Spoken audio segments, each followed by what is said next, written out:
Hello, Internet! Jesus loves you. My name's Cody, and this is the Christian News Show we do on Mondays, Wednesdays, and Fridays with geeksundergrace.com. If you'd like to help support the show, there's a couple ways you could do that. First of all, you could just share this video. That does amazing things. Or if you click right over here, you could help me financially, which honestly would probably bring a tear to my eye. And the first thing that I want to talk about is Daredevil Nik Wallenda. Not the Netflix TV show, although that is amazing. But Wallenda, a real-life person who does really crazy things. You may have heard his name when he walked across the Grand Canyon, or I think his last stunt was when he walked across 3 different buildings. You usually hear him chanting, "Praise Jesus, I am still alive." Maybe not that exactly, but he is very vocal about his faith. It's really cool. Well, on April 29th, he will be doing his next stunt, which is to walk on top of a 400-foot Ferris wheel while it's spinning without a harness or a balancing pole. Which is pretty crazy to me because I have a hard time sitting in a Ferris wheel. It's called the Orlando Eye, kind of like the London Eye. It's not open to the public yet. Be ready for it, though. And Nik Wallenda,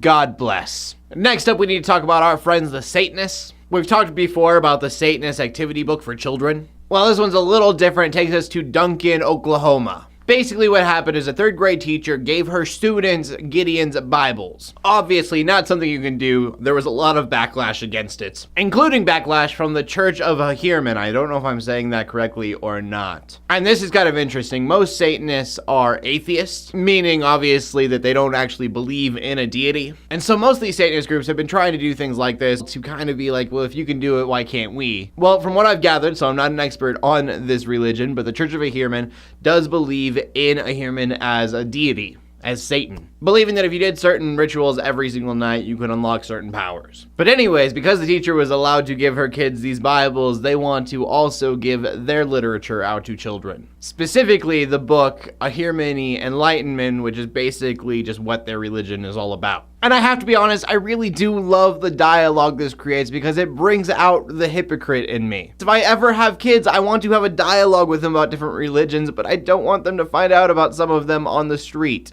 I mean, I would probably freak out a little bit if my hypothetical child came home with a Satanist coloring book he got from school. And obviously, I believe a teacher should not be giving their students Gideon's Bibles, but I got a Gideon's Bible outside of school before, and I don't see anything wrong with that. And that right there is a double standard that nobody wants to talk about. And going from that, I did want to talk about a news story very quickly about abortion pills, or more like reverse abortion pills. See, there's an abortion pill called mifepristone. Well, let's say for a moment that you are Rebecca Mendina and you went and you got this pill and then you went home and you took a nap trying to forget about it. And you wake up from that nap and you go, wow, that was a really bad idea. I mean, I'm going to think for the rest of my life, what could that kid have been? So she went online, she thought, maybe there's something I can do, and she found progesterone. And if it's done immediately, it can counteract that abortion pill. And because of it, Elijah Gabriel, Mendina's little baby, is probably very happy to be alive. So I know that's not a Christian news story, but I know it's a topic that a lot of Christians care a lot about. And I just want to let everyone know that abortionpillreversal.com is a thing, and maybe if you ever come into a situation